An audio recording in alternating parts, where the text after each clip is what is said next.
never made it, but I know what it takes. I'm motivated by a mix of emotion. Got my statement, and I'm reading it slow so I can understand it fully. Appreciate my standing, go out of this world and right on time. Oh, never in my life have I seen the sky light up like this. I'm far away from Earth and I wanna know if you exist. Mission control, do you read me? Send me my coordinates lately. Mission control, am I drifting? Tie me to someone who will love me, yeah. Wait, I think I'll last a bit longer. Fine. Welcome everyone to another Ref Brandon and the Todd family YouTube video. Wherever you are, whatever you may be doing, thank you so much for making Ref Brandon and the Todd family a part of your day. We always greatly appreciate it. I've got a shout out coming up at the end of the video, so please stay tuned for that. It's a Monday, which means we're exactly 7 days away from Labor Day, which means most Monday through Friday people are heading towards a 3-day weekend where you'll get to be off Saturday, Sunday, and Monday. So congratulations to all of you who are getting next Monday off.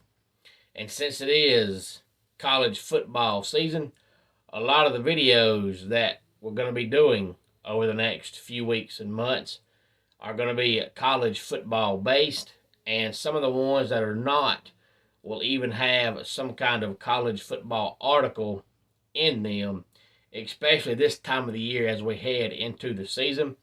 We'll talk about college football coming up here in a few minutes, but first I want to talk about NWA 74 night number 2. Of course, we talked about night number 1 yesterday, and night number 1 had 4 matches on the pre-show, and I believe 10 matches on the main card.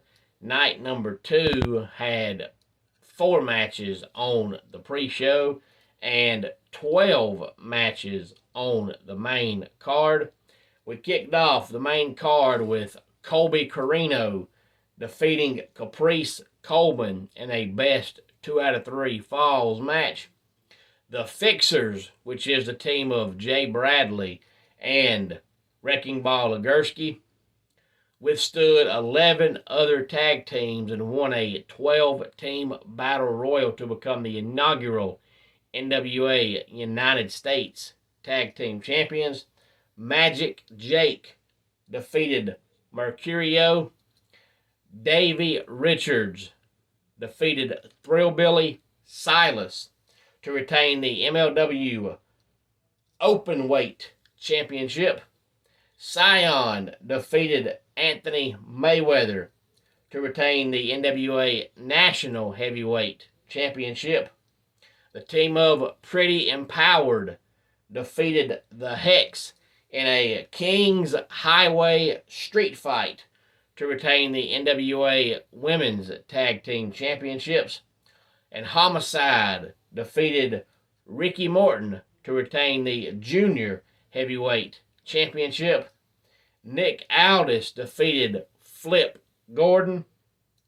Kratos and the Pope defeated Rodney Mack and Aaron Stevens in a tornado tag team match. The semi-main event, Camille defeated Max the Impaler to retain the Women's Championship.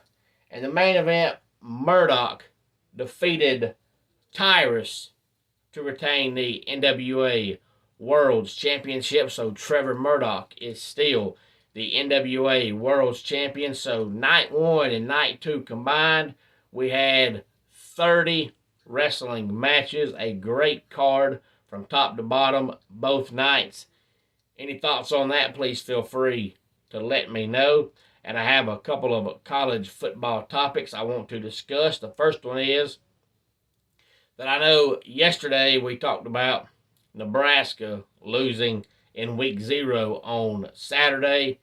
Well, yesterday while I was thinking about it, first of all, I want to say that I feel sorry for Nebraska fans because no matter what team you pull for, every single fan base in America says, oh, my team has the best fans in America. We have the best fans in America. And then you'll hear a player on a team. Every time they want to thank their fans, they'll say, oh, we have the best fans in America. So that's generic. Everybody says that. But Nebraska really, truly does. And I feel bad for their fans. I forget the exact number. But I know last year when I was watching Nebraska and Iowa on Thanksgiving weekend, they gave the exact total of consecutive football home games that Nebraska has sold out. And if you added up those home games, of course, and you divide it by how many home games you get per year, it's more than 20 consecutive years Nebraska has sold out every single home game. And no other fan base in America can say that. So let's not pretend like we can, because we can't. So Nebraska really, truly does have the best fans in America. When you pull for a program that has pretty much sucked for 20 years running, and you still go to every single home game. And I know before the season I picked them to win 7 games, and just because they lost to Northwestern, it does not all of a sudden mean they can't win 7 games. They're just going to have to somewhere during the season win a game they shouldn't win. But right now, they just got to prove that they can win a close ball game, because I think they're 5-21 under Scott Frost in one possession games. And in college football, the majority of your games are going to be one possession. So you're going to have to find a way to win those games. But Nebraska needs to realize they're the modern day Cincinnati. And what I mean by that is, if you follow college football, you know that Nebraska back in the 80s, 70s, and for the most part the 90s were the quintessential dominant powerhouse football program. And ever since the turn of the decade, they haven't been. But most of their fans still think they are. And they think when they get a good head coach that it's somebody that's going to come in there and win and stay there. When the reality of it is, that's not true. If the Scott Frost thing doesn't work out and they end up firing him, they need to realize they're a building block program. Cincinnati used to be no good at football. So they were a building block program. Mark D'Antonio coached there. He was successful. He left, went to Michigan State. Brian Kelly coached there. He was successful. He left, and he went to Notre Dame. Butch Jones coached there. He was successful. He left, and he went to Tennessee. And now, of course, they've got Luke Fickell, who seems like he's going to stay there. But it took them 3 head coaches and over 20 years of winning for them to realize that they can be a consistent program. Well, Nebraska needs to get there. They need to quit expecting these coaches to come in there and want to stay because they're Nebraska. They're not the Nebraska they used to be. If they end up firing Scott Frost, they need to hire some coach who has no ties to the program, who's either a first-time head coach or he's a Group of 5 head coach or a Division I AA head coach, and let him come in there, turn him around, have 3 or 4 good seasons in a row, leave, go somewhere else, and then they hire somebody else. Because until they get the "we're Nebraska" thought out of their head, they're never going to be where they used to be. And poor Scott Frost just cannot buy a win.